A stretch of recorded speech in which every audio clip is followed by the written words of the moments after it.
In the spring of 1840, deep in the red clay soil of Georgia, a truth began to take root that would later rot the very foundations of Southern society. At first glance, it looked like nothing more than a widow's determination to keep her husband's plantation running after his sudden death. But beneath the polite smiles and polite ledgers, something far darker was unfolding. Her name was Lydia Harrow, 32 years old, widowed, childless, and underestimated by every man who sat in the church pews around her. Neighbors whispered that she should sell the estate and return to Savannah, where her family kept a respectable shipping business. Instead, she dismissed the overseer, seized the books, and declared she would manage Harrow Hill alone. Within a year, the failing plantation became one of the most profitable in Baldwin County. Buyers in Alabama and Mississippi paid premiums for the young men she sold. Every bill of sale was precise. Every ledger matched to the penny. But the truth was not in the numbers.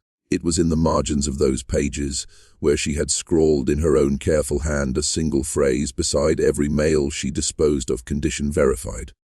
What did that mean? Her neighbors never asked, but the slaves knew. They had seen the routine. They knew that every man newly purchased was summoned to the big house within days. Always at night, always alone. The lamps burned late in her bedroom. The next morning that same man would emerge quieter, hollow-eyed, shoulders hunched, walking like someone who carried an invisible weight, and soon after he would be gone, sold westward for a handsome profit. The white families of Georgia believed Lydia Harrow's efficiency was a marvel of discipline and economy. They did not see the hidden ritual. They did not know that before she sold a man, she took him for herself, every single one. This was not lust, not simple appetite. It was control, dominion. A ritual of breaking, recorded in her private ciphered book, where she noted not just price and physique, but something more intimate: how long he resisted, the tone of his voice, the look in his eyes when he realized resistance was useless. This story is not just about slavery. It is about power disguised as respectability, and a woman who understood the South's deepest hypocrisy better than any of her neighbors. If you are hearing my voice right now, I want you to seal this truth inside yourself. Type the words, "The veil is broken," twice in the comments, and if you are listening from anywhere in Georgia, or the South at all, comment your city or state below. Subscribe now, because what you're about to hear will unravel everything you thought you knew about the antebellum South. Harrow Hill was not the largest plantation in Baldwin County, nor the grandest. Its fields were modest, its houseplane built more for function than for pride. And yet, behind those shuttered windows, Lydia Harrow was conducting a ritual more chilling than any whip crack in the fields. She understood something most men of her time did not: that the body could be broken long before the back. That a man's worth was not measured only by his hands, but by his submission. The planters around her wanted brute strength, muscles to harvest cotton, backs to bend beneath the sun. Lydia wanted something different. She wanted obedience, and she wanted it sealed with her own private mark. So each time she purchased a man, the process was the same. She would invite him into the house with a calm voice, not the bark of an overseer. She would dismiss the others, close the shutters, and pour a single glass of wine, never two. She spoke softly, disarmingly, as though she were doing him a kindness, and then when his guard had weakened, she would command. Not request, command. Those who resisted found no escape. They discovered quickly that the iron chains of the slave yard were nothing compared to the invisible chains she wielded in that candlelit room. The act was not rushed, it was studied. She observed everything: the twitch of a hand, the pause in breath, the flicker of defiance in the eyes. She recorded it all later in her ciphered book, a ledger of broken wills disguised as farm accounts. By morning, the man who had entered proud, angry, unyielding, would leave transformed. Not because he was free, but because he had been unmade. He had been forced to share a secret shame that no one could see, but that every man could feel. And here lies the cruel genius of Lydia Harrow. By the time she sold them westward, her slaves were not just bodies.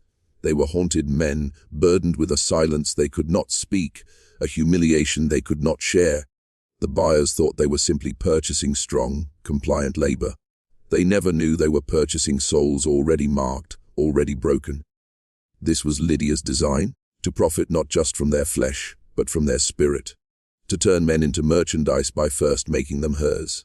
And yet, there is one part of the story no one in Baldwin County could explain. Why did she keep only a few men at Harrow Hill? Never selling them, never letting them leave. These were not her best laborers, not her strongest. They were the ones who had resisted longest, the ones who had met her command with defiance, even as she stripped away every defense. To them she returned again and again, as if testing a lock that refused to break. The neighbors began to notice something peculiar about Harrow Hill. Lydia sold most of her purchases within months, sometimes weeks, yet 3 or 4 men always remained. They did not work the fields. They were never seen on the auction blocks. They were kept close, almost hidden, yet not entirely. At Sunday service they stood near her carriage, silent, taller than the white men around them, their eyes hollow, their posture unnervingly rigid. People whispered. Some claimed they were bodyguards. Others suggested they were breeding stock, chosen to increase her profits. But those explanations never held. These men bore no chains, but neither did they look free. They seemed bound by something invisible, something no one dared name. You see, Lydia Harrow had discovered that for every man who collapsed beneath her ritual, there were a few who did not, a few who resisted with such quiet fury that even her method could not erase them completely. These were the ones she kept, not because they were useful in the fields, but because they fascinated her. She studied them as a scientist studies an infection. She wanted to understand what allowed them to endure. She tested their boundaries, again and again, summoning them at night, forcing her will upon them, demanding they yield. And when they refused to break entirely, when some ember of defiance flickered on in their eyes, she did not sell them. She could not. To sell them would be to admit defeat. To keep them was to maintain her experiment. And here lies the detail that was buried in whispers for decades. She did not call them slaves. Not in her private records. In her ciphered book, the one she kept locked beneath her bed, she had another name for them. She called them the bound. The bound were not permitted to speak of what happened in her house. They did not dare. But the other slaves saw. They saw Lydia walk with them at dusk, her hand sometimes resting on a shoulder as though they were companions, not captives. They saw her pause in the fields, watching them more intently than she watched the cotton rows. To the other enslaved men, this was worse than the whip. To be used and discarded was one fate. To be used and kept, to be marked as one of the bound, was something more sinister. It meant you belonged to her in a way that chains could never measure. And over time, the bound became something of a legend among the enslaved community. Not heroes, not martyrs, but warnings. Symbols of what happened when a person resisted the wrong master and became the object of their obsession. Lydia Harrow was no longer just a plantation mistress. She was something else entirely, a captor of spirits, a collector of broken wills. Every plantation has a place it does not speak of. A room, a shed, a cellar. At Harrow Hill, that place was beneath the house itself. The cellar was not used for food storage, nor for wine, nor even for tools. Neighbors who visited for supper noticed the absence. No barrels of apples, no crates of potatoes, nothing at all. The cellar was kept locked, the key always at Lydia's side. The slaves whispered of that cellar in hushed tones, careful never to speak too loudly. They called it the chamber. They said the bound were taken there when they resisted too long, when their eyes refused to dim, when Lydia could not bend them with her nightly rituals. And when they were brought back up, they were changed, not entirely broken. No, that would have been simple, but different, distant, as though some part of them had been stripped away and left behind in the darkness below. One account survived, passed secretly through generations of the enslaved. It told of a man named Elias, tall and strong, who lasted longer than any before him. Lydia called him to her room night after night, and though he yielded to her body, his eyes never faltered. He looked at her as though she were the captive, not him. That look infuriated her. One evening, he was led to the cellar. He did not return for 3 days. When he emerged, he could still walk, but his gait was stiff, unnatural. He no longer spoke above a whisper, and the fire in his eyes, the defiance that had endured every command, was gone. He still lived, he still breathed. But he was no longer Elias. He had become one of the bound. What happened down there? No record survives. The ledger gives only symbols, strange marks Lydia scribbled beside the names of those she took below. Not prices, not words, just symbols. A spiral here, a jagged line there, as if she were tracking something more than obedience. The cellar became a place of terror not just for the men, but for the women too. The enslaved women of Harrow Hill lived in constant dread that their sons, their brothers, their husbands might be chosen. They prayed not for freedom, but for invisibility, that Lydia would overlook them, that she would never whisper their names at dusk. And yet for Lydia, the cellar was not a place of cruelty. In her mind, it was a place of refinement, where she honed her craft, where she perfected her ability to reshape the will of another human being. To her, it was not punishment. It was progress. The South saw her as a brilliant widow, a woman of order and success. But those who lived in her shadow knew the truth. Harrow Hill was not a plantation, it was a laboratory of the soul. By 1841, Lydia Harrow's reputation had stretched far beyond Baldwin County. Other planters admired her discipline, her profit margins, her uncanny ability to sell men who never caused disruption in their new homes. Slave traders whispered her name with respect. They claimed she had an instinct for knowing which men would fetch the highest price. But beneath the polite admiration, there were darker murmurs. A few men who bought from her began to notice something strange about the slaves she sold. They worked without complaint, but their eyes seemed empty. They followed orders swiftly, almost mechanically. And when asked about their time at Harrow Hill, they grew silent, their bodies stiff, their faces pale as though recalling a nightmare they could not voice. Some buyers returned to Lydia with quiet questions. Had she punished them too severely? Had she starved them, drugged them? Lydia only smiled and assured them she used nothing more than discipline and good order. Yet in her private writings, scrawled in the ciphered book beneath her bed, she admitted the truth. They left bearing my mark. My will inside them, carried west like seed in the soil. This was not just business for Lydia. It was something more. She wanted her influence to spread. She wanted the men she had broken to carry the silence she had forced into them across the South, into Mississippi, into Alabama, into Louisiana. Wherever they went, they would be living proof of her mastery. The obsession began to warp her dealings with other planters. When neighbors visited Harrow Hill to discuss prices, Lydia's eyes lingered too long on their overseers, their sons, their guests. She studied the way men stood, the confidence in their shoulders, the pride in their voices. It was as if she were searching for cracks, weaknesses she could exploit if ever given the chance. More than once, she made offers not for land, nor for seed, but for particular men, white men, apprentices, clerks, even the sons of minor planters who had fallen into debt. She spoke of employing them, of training them in her household. But the enslaved of Harrow Hill knew better. They had seen what employment meant beneath that roof. They knew that if a man entered Lydia's circle, he never came back the same. Her hunger was growing. No longer satisfied with reshaping the enslaved, she wanted to test the boundaries of her power. She wanted to know, could her methods work on men who believed themselves free? And so the ritual of Harrow Hill, once hidden in shadows, began to reach its fingers outward, subtle at first, almost invisible. But like a poison once released, it could not be contained. By the middle of 1841, Lydia Harrow's plantation seemed untouchable. Profits soared, debts vanished, and her name carried weight at every county gathering. She was praised as a woman of rare discipline, a widow who had accomplished what many men could not. But behind the compliments, unease was spreading. It began with her neighbors. Men who visited Harrow Hill for supper left speaking in odd tones. They could not explain why, but Lydia unsettled them. She had a way of fixing her gaze so intently that words seemed to dissolve on the tongue. Conversations faltered in her presence. Strong men accustomed to commanding households found themselves answering her questions as though she were their superior. Her influence went unnoticed at first, dismissed as charm or intelligence. But then something stranger began to happen. A young planter's son, invited to dine at Harrow Hill, returned home withdrawn. His father remarked that his speech had grown hesitant, his confidence shaken.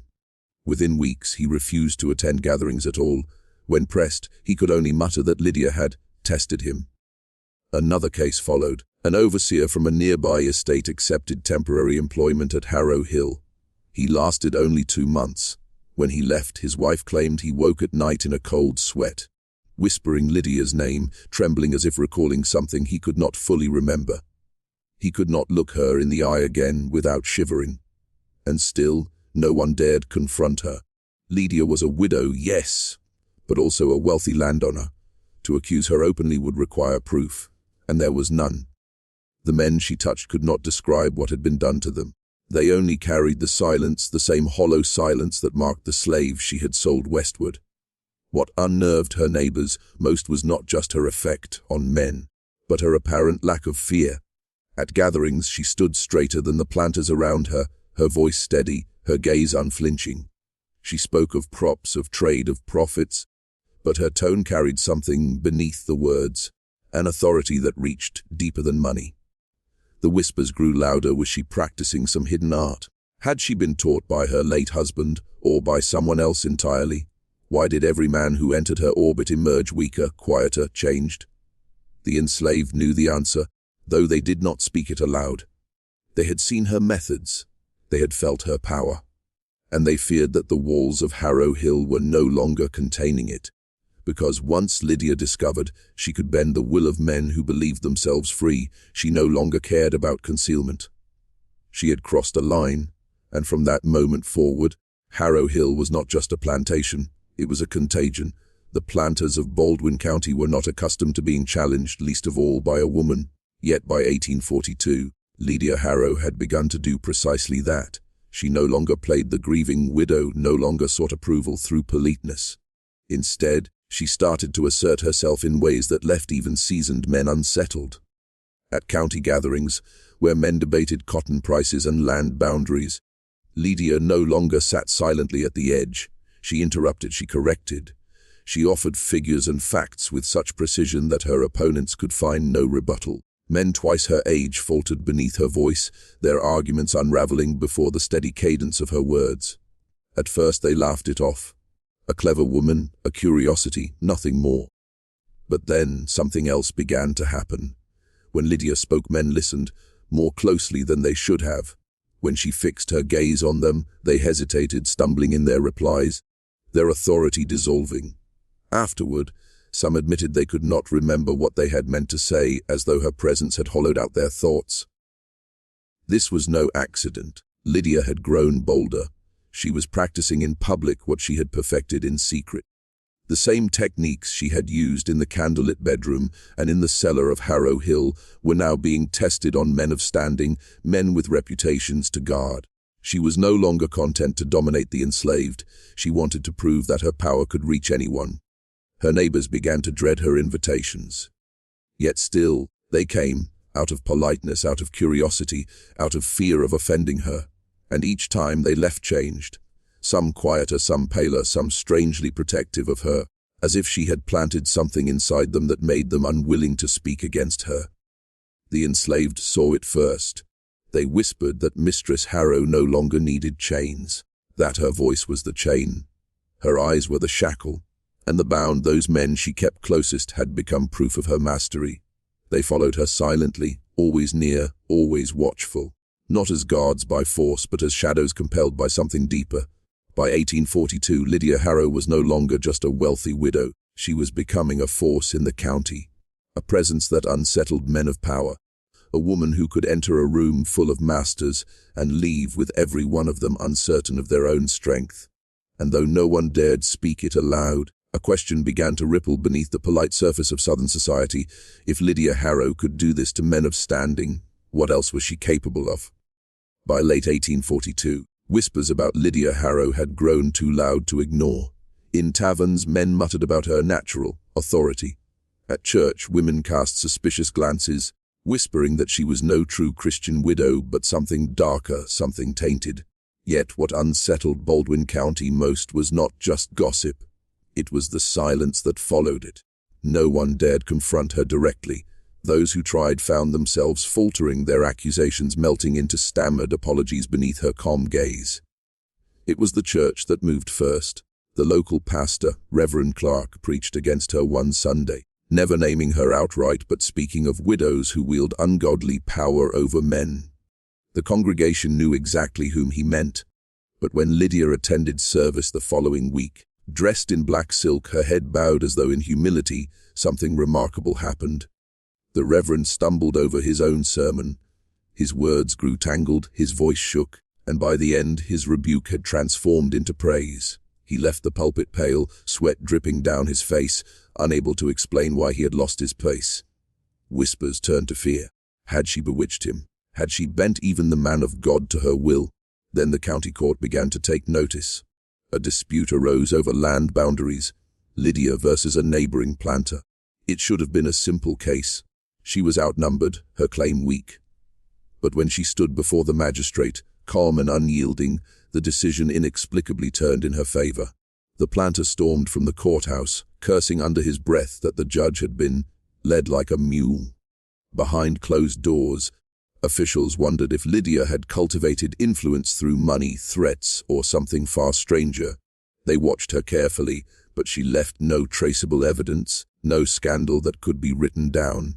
Her accounts were flawless, her dealings precise, her household in perfect order. And yet, men who stood too close to her never stood quite the same again. The enslaved of Harrow Hill knew the truth before anyone else. They said the mistress had taken what she learned in the cellar and set it loose upon the world. That she could now break a man without ever touching him. That her words alone could seep inside his bones, hollowing him, bending him, leaving him altered. And they whispered of a darker fear stilled. That her power was no longer confined to individuals. That her reach was spreading into the church, into the court, into the very foundations of the county itself. By the winter of 1842, Harrow Hill was no longer just a plantation. It was becoming a seat of influence, a place where the boundaries between flesh, spirit, and authority were blurring, and in a society built upon control, the rise of a woman who could unmake men was more terrifying than any uprising in the fields. Among the enslaved of Harrow Hill, silence had long been survival. They had seen men broken in her chamber, seen others vanish into the cellar and return hollow. They whispered among themselves, but always carefully, always glancing over their shoulders for fear that even their thoughts might somehow reach her ears. But by 1843, fear alone was no longer enough to keep them quiet. Something had shifted. Lydia's power was no longer contained within the house. It had begun to leak outward, touching men of the county, unsettling the church, bending the courts. If she could hollow out the overseers and planters, what chance did the enslaved have of resisting forever? And so, in the fields at dusk, hidden among the rows of cotton where the overseers' eyes could not follow, a plan began to form. The elders spoke of signs they had noticed, strange symbols Lydia scribbled into her books, markings carved into the cellar door that were not letters at all but spirals and crooked lines. They said these were not the writings of a woman, but the markings of something older, something that fed on submission. The younger men and women began to whisper of resistance, not rebellion in the open sense, for they knew such uprisings were crushed swiftly and brutally, but of a different kind of exposure. If they could reveal what Lydia was doing to outsiders, to the county at large, perhaps even to the church, then her mask of respectability would shatter. But speaking her secrets aloud carried its own danger. One of the bound, a man who had once been strong and defiant, overheard the whispers and reported them to Lydia. Or so the others believed. Because the very next night, the ringleader of the whispers was summoned to the big house. He did not return. This only deepened the fear and the urgency. They realized Lydia had extended her influence so far that even among them spies might walk, men hollowed out and loyal only to her. To resist meant not just risking punishment, but risking betrayal from those who once stood beside them. Still, the whispers grew bolder. A handful of enslaved women spoke of going to the church, revealing the truth to Reverend Clark. Others argued they should wait for an auction and try to pass a warning to buyers from other counties. Anything, they said, to make the outside world see that Harrow Hill was not simply a plantation. It was a place of soul breaking. But time was not on their side. Lydia's influence grew with every passing week, and the bound stood always nearby, listening, watching, their silence heavier than chains. The enslaved knew one thing for certain: If they failed to act soon, Lydia Harrow would no longer be a terror confined to Baldwin County. She would become something larger, an infection the South could never cleanse. The chance came on a humid August morning in 1843. Lydia was preparing to sell 3 men westward, a routine transaction she had perfected. But this time, the enslaved saw an opportunity. Among the buyers was a planter from Macon, a man known to distrust women in power, a man who might be willing to hear something damning about her if it was whispered in the right ear. The plan was simple. One of the enslaved women, quiet, trusted, often overlooked, would slip a warning to him when the chance arose. Not an open accusation, but a suggestion: look deeper. These men are not what they seem. Ask them what she does in the night. But even simple plans are dangerous when the walls themselves seem to listen. The bound were there, standing silently as Lydia reviewed her ledgers, their eyes scanning the crowd. Every whisper felt like a risk, every glance carried the weight of betrayal. Still, the woman waited for her moment. As the buyer examined one of the men, she stepped forward with a pitcher of water, lowering her eyes in feigned humility. Under her breath, she whispered just 2 words: the seller. Then she moved away, heart pounding. The planter frowned, unsettled. He looked again at the men Lydia was selling. Their eyes did not meet his. Their shoulders sagged with something heavier than fatigue. He opened his mouth to ask a question, then stopped. Lydia was watching him, her gaze fixed, unblinking calm. What happened in that instant none could say for certain. The planter's expression shifted. His suspicion drained away, replaced by a thin smile. He nodded, handed over the money, and left with his purchase as though nothing had happened. The enslaved woman who had spoken those words waited in terror that night. She expected punishment, perhaps even death. But none came. Lydia said nothing. She acted as though the sale had gone smoothly, as though no whisper had been spoken. And yet something had changed. The woman noticed the bound watching her more closely now, their eyes following her in the fields, their silence heavier than before. She realized with a chill that Lydia did not need to punish her. The silence itself was the punishment, the waiting, the dread. Days later, she found a symbol carved into the wall of the quarters where she slept, a spiral identical to the ones Lydia kept in her private book. No words, no threats, just the mark. The enslaved now understood exposure was not so simple. Lydia's influence was not broken by whispers. It ran deeper, entwined in the minds of men who did not even realize they were carrying her will. If they wanted to stop her, they would need something more than courage. They would need to unravel the very method she used to hollow men out. The quarters were heavy with silence that night. No one spoke of the failed attempt, but every soul felt the weight of it pressing down like a storm. The woman who had whispered the seller kept her head low, waiting for the blow that never came. And in that waiting, the fear grew worse than any whip. It was then that old Kaito, the eldest of them all, cleared his throat. He had been a boy when he was dragged across the sea, his language beaten out of him, his family torn apart. For decades he had kept his head down, speaking only when necessary. But that night, his eyes gleamed with something dangerous. Memory. "You think she just woman?" he rasped, his voice trembling but firm. "She not just woman, she a vessel." The others leaned closer. Kaito rarely spoke, and when he did, it was as though some deeper current stirred behind his words. "She feed off breath," he continued. "Not breath of air, breath of spirit. The bound, they already hollow. She carve 'em out, leave only shell. That how she keep 'em quiet, that how she make white men see but not see. Hear but not hear. They mind already bent before they know it." The others exchanged uneasy looks. They had all felt it. The way suspicion seemed to vanish the moment Lydia turned her gaze. The way buyers left her plantation unquestioning, even when shadows whispered in the dark. Cato's hands trembled as he spoke, but his voice grew stronger. "This thing she do, it not from here, not from these lands, it old. Older than chains, older than ships. Some carried it with them from coast to coast, some took it and twisted it. But she..." His voice dropped low. "She found it in book, a white woman with power she don't understand, playing with things she thinks she own. But it own her." A chill passed through the group. For years they had wondered if Lydia was merely cruel, merely depraved. But Kaito was telling them something worse. that she had tied herself to something ancient, something that thrived on hollowing out men until they were nothing but obedient shells. "She not need the whip," Cato whispered. She got the word. She got the binding. That cellar? That not just a room, that a mouth, and she feeding it. The fire in the quarters crackled, and for a long while no one spoke. Every enslaved man and woman knew what it meant. Escape would not save them, whispers would not save them. If they wanted to break free, they would need to strike at the root. Not the woman, but the thing she served. And yet, as they sat in that circle, another question crept unbidden into their minds.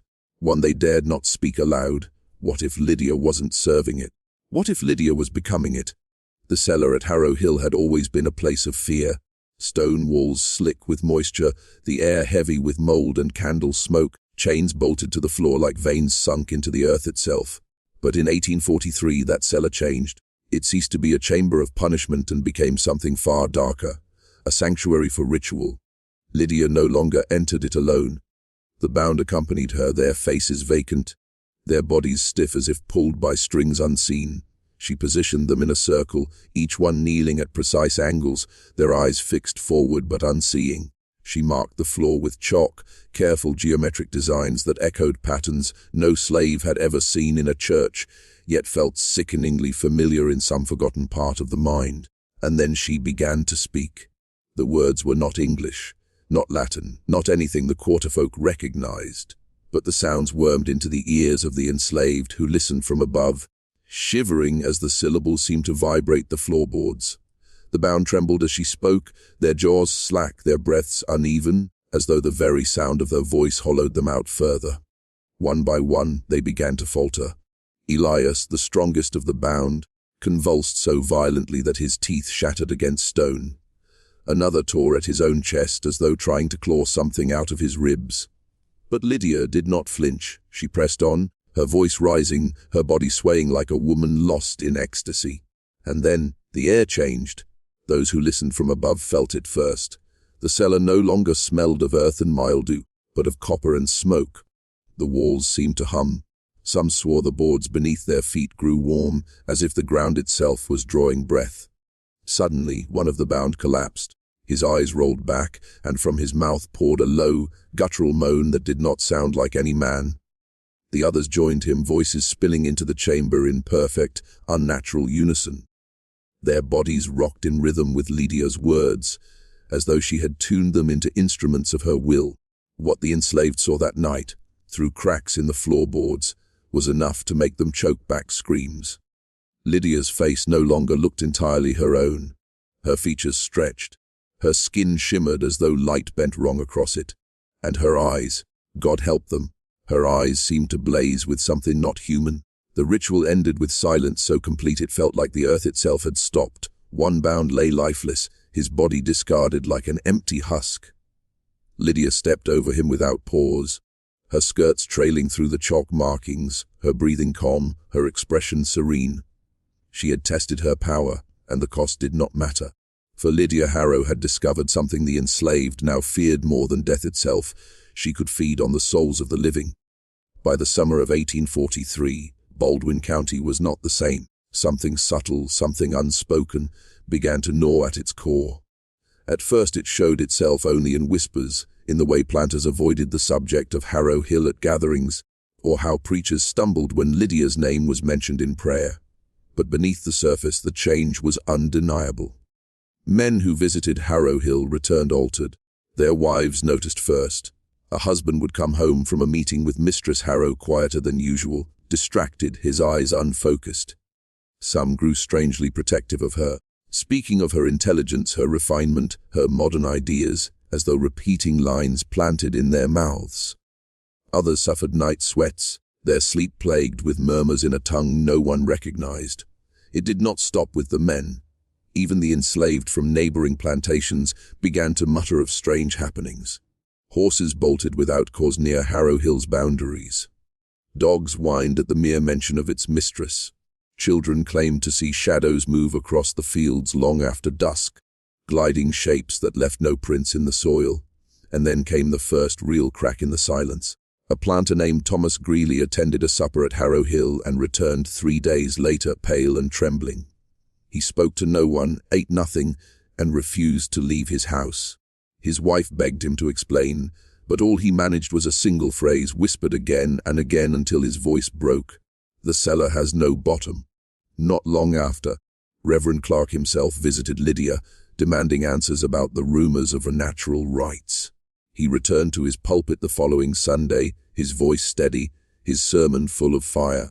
But when he reached the part where he condemned sin, his tongue seemed to falter. His words bent strangely, and the congregation leaned forward, straining to hear.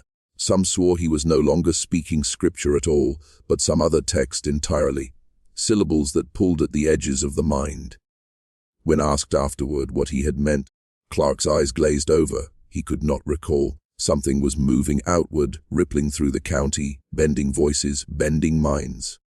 The enslaved at Harrow Hill knew what was happening. They whispered it under their breath, terrified even to say it aloud. The cellar had become a well, and Lydia was not keeping its waters contained. She was drawing them up and spilling them across the land. Every prayer, every song, every desperate cry to heaven seemed weaker than before. Hope itself felt brittle, as though the very air was turning against them. Lydia Harrow had not only hollowed out her bound, she had begun hollowing out Baldwin County itself. It was one thing to whisper in the quarters. It was another to move against her in the open air.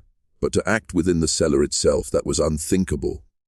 For years, the enslaved at Harrow Hill had feared that place more than the whip, more than the auction block, more than death itself. To enter it was to come face to face with the thing Lydia served. And yet, by late autumn of 1843, desperation left them no choice. It was Ruth, a young woman with eyes sharp as blades, who first dared to suggest it. The root in the cellar. She whispered to the others in the shadows. Not the woman, the root. Break the root, the tree will fall. Her words sparked a fire in the hearts of those who listened. Not all agreed, not all believed, but enough were willing to risk everything, for they had seen too much. The hollowing of the bound, the strange weakness spreading across the county, the way even prayers felt empty. They knew escape was useless. Harrow Hill was not just a plantation anymore.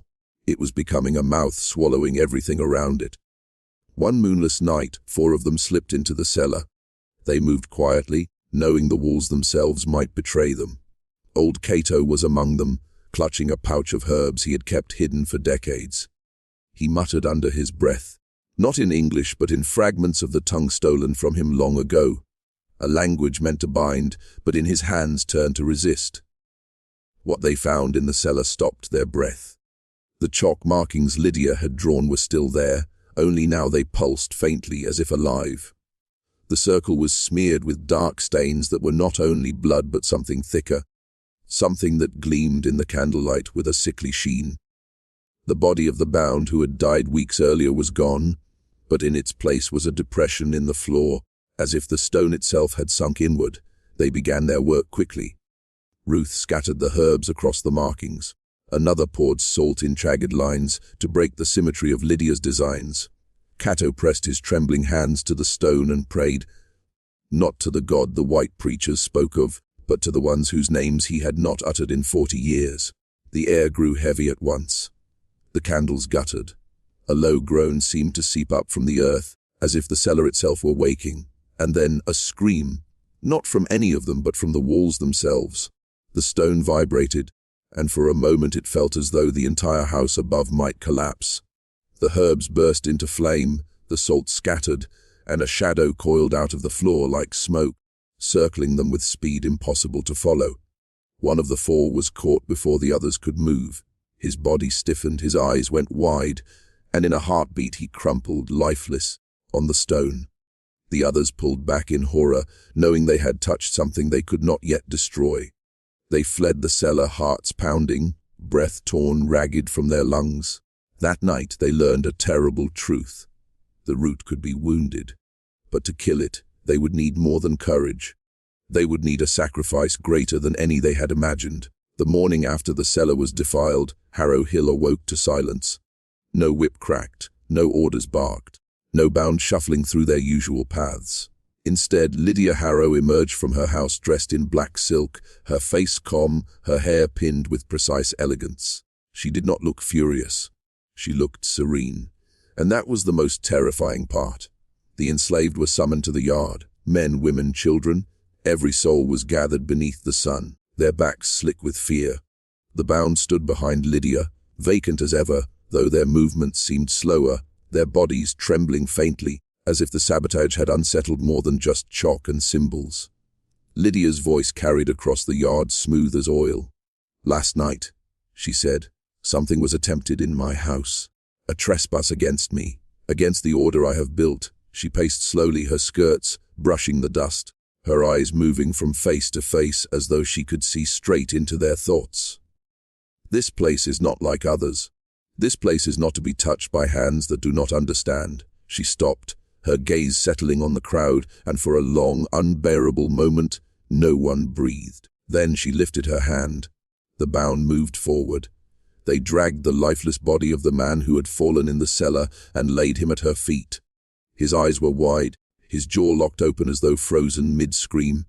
Lydia looked down at him with neither grief nor satisfaction, only hunger. "This," she said softly, "is what happens when one reaches for what does not belong to them.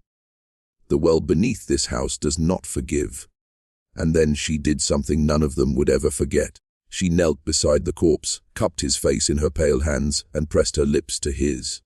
It was not a kiss of mourning, it was a feeding. His skin seemed to sink, his bones to press outward, his flesh collapsing into itself. By the time she rose, what lay at her feet was no longer a man but a husk, brittle and grey as parchment. The crowd gasped, some choking on their own cries. Lydia only smiled. "You see now," she said, her voice almost gentle, "that I am not to be resisted. I do not need your chains, your obedience, your silence. I need only your breath, and your breath, one way or another, will be mine." She turned and walked back to the house, the bound trailing after her. The body was left in the dust, a warning carved in human ruin. From that day on, the enslaved knew there was no pretending Lydia was merely cruel or mad or powerful in worldly ways. She had crossed a threshold. She was no longer a woman who used power. She was a woman becoming power itself. And the cellar was no longer just a mouth. It was her altar. By 1844, Harrow Hill was no longer just a plantation, it had become a story. Travelers along the stage roads spoke of the widow who ruled her land with neither husband nor overseer, yet somehow kept her slaves silent and her profits unnaturally high. Traders whispered that Baldwin County was under a strange haze, that men left Harrow Hill with eyes dulled, as though they had forgotten themselves. Rumors spread, carried on wagons and letters, until they reached ears that knew how to listen. A banker from Savannah visited Lydia that spring, under the guise of arranging credit for cotton shipments. He spent 3 hours in her parlor. When he left, he cancelled all other meetings, rode hard for home, and within weeks sold half his holdings to invest directly into Harrow Hill. When questioned by his peers, he could only stammer, "She understands things deeper than markets." A planter from Augusta brought his wife to dine with Lydia, hoping to impress. The wife returned speaking of Lydia in breathless tones, her cheeks flushed, her voice softened, as if bewitched. Months later, she abandoned her husband entirely, sending him a letter that read only, "Sam, I belong to her now." Even men of the cloth began to falter. One traveling preacher, upon hearing of her influence, rode out determined to confront her. He was found days later by the roadside, alive but broken, his Bible clutched so tightly to his chest his fingers had to be pried away. He could not speak, only moan a single word over and over, "Depths, depths, depths." These stories rippled outward until they reached Charleston, Savannah, even New Orleans. Some dismissed them as superstition. Others, however, recognized something more. They saw in Lydia Harrow not just a scandalous woman, but an opportunity. Secret societies that met behind the facades of polite gentlemen's clubs began to speak her name. They speculated that she had touched something older than scripture, older than empire. Some wanted to study her to harness her. Others wanted to destroy her before her influence spread further. But the enslaved of Harrow Hill knew the truth before any letter carried it abroad. Lydia was no longer bound to Baldwin County. What she had summoned in her cellar was seeping into the wider world. and perhaps most terrifying of all, she wanted it to. The outsider arrived in the spring of 1845, when the fields of Baldwin County were thick with cotton and the air already heavy with heat. His name was Nathaniel Cole, a young man from Charleston, the son of a shipping magnate whose fortune was built on sugar, rum, and slaves. Nathaniel had grown up with every comfort, every privilege, yet he hungered for more, not wealth, not land, but power of another kind. He had heard the rumors everyone in Charleston had by then, stories of a widow in Georgia whose words could turn men pliant, whose estate thrived when others faltered, whose enemies found themselves hollowed out or vanishing without trace. Nathaniel dismissed the superstitious trimmings, but clung to the core of it. If Lydia Harrow truly held men in her sway, then she possessed knowledge that could elevate him above his peers. He came not with fear but with ambition. When his carriage rolled through the gates of Harrow Hill, the enslaved watched in silence. They saw the arrogance in his posture, the hunger in his eyes, and they whispered among themselves. They had seen others come before him, men of wealth, men of faith, men of authority, and they knew what awaited him. But Nathaniel Cole was different in one regard. He did not come to resist Lydia. He came to learn from her. Lydia received him in her parlor as she always did, seated beneath the heavy portrait of her late husband, her hands folded with unnatural grace. Nathaniel bowed, his manners perfect, his words rehearsed. But the moment he met her gaze, the careful script in his mind began to falter. She did not smile, she did not frown.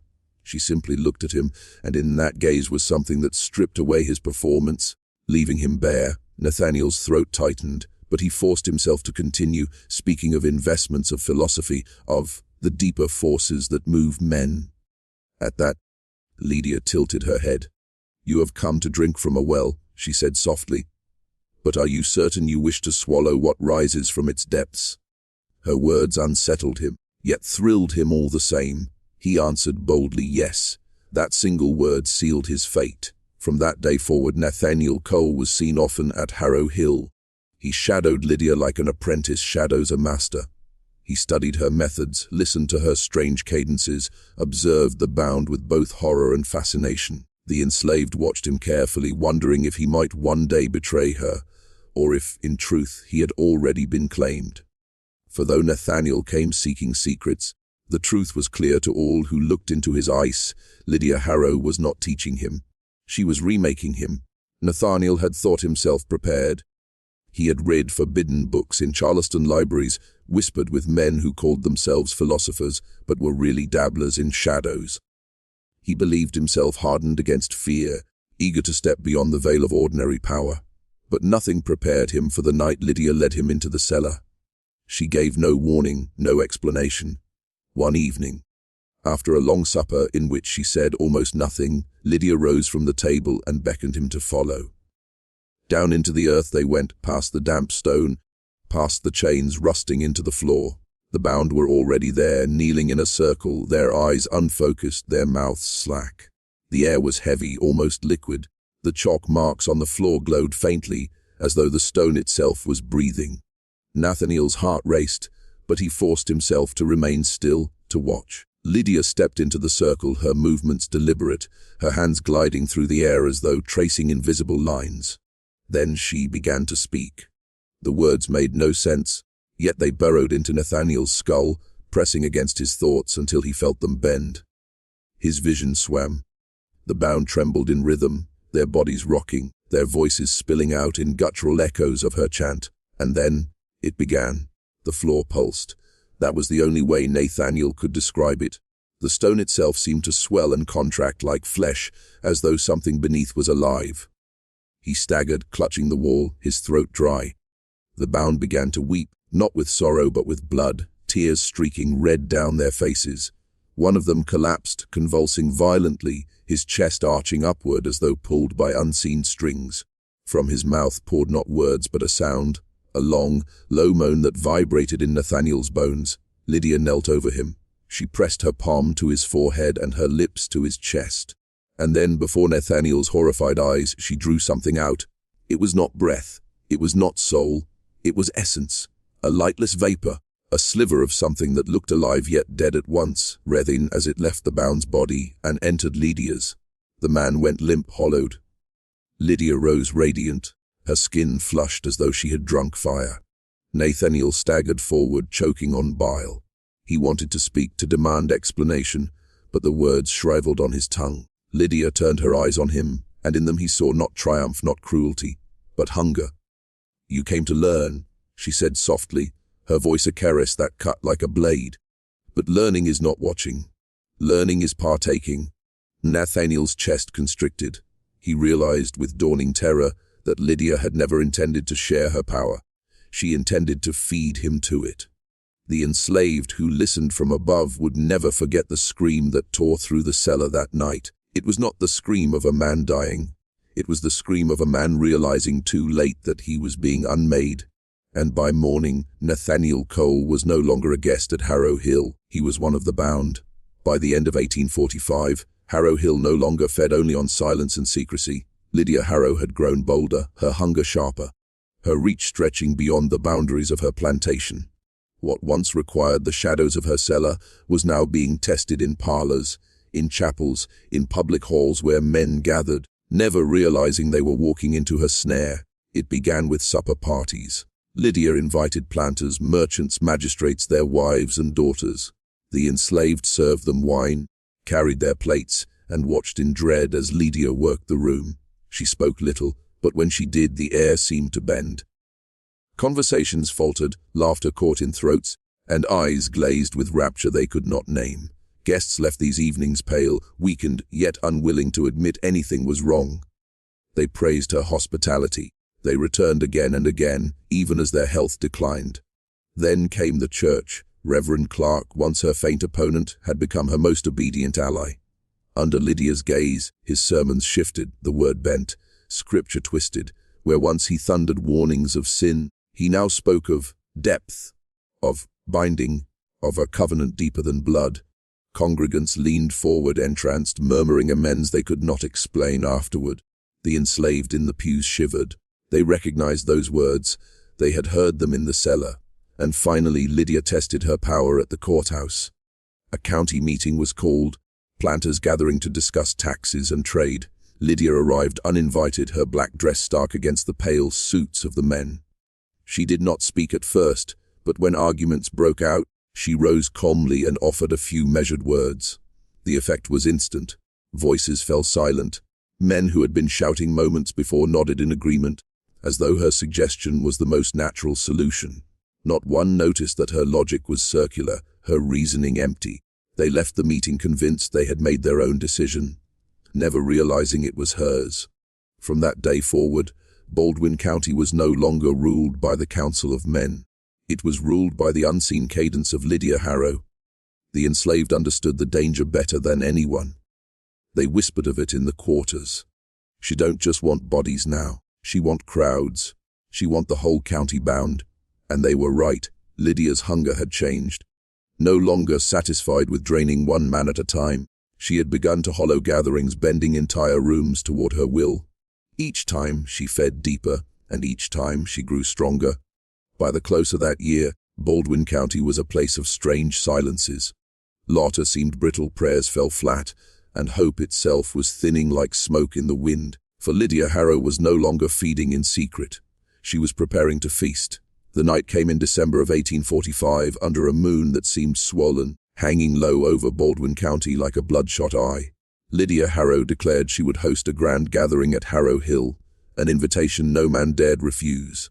Every planter, every magistrate, every merchant who had felt the strange tug of her presence came, bringing wives and daughters dressed in silk, faces powdered to hide their exhaustion.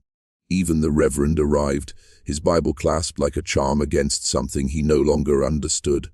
The enslaved watched from the shadows as the guests filed into the manor.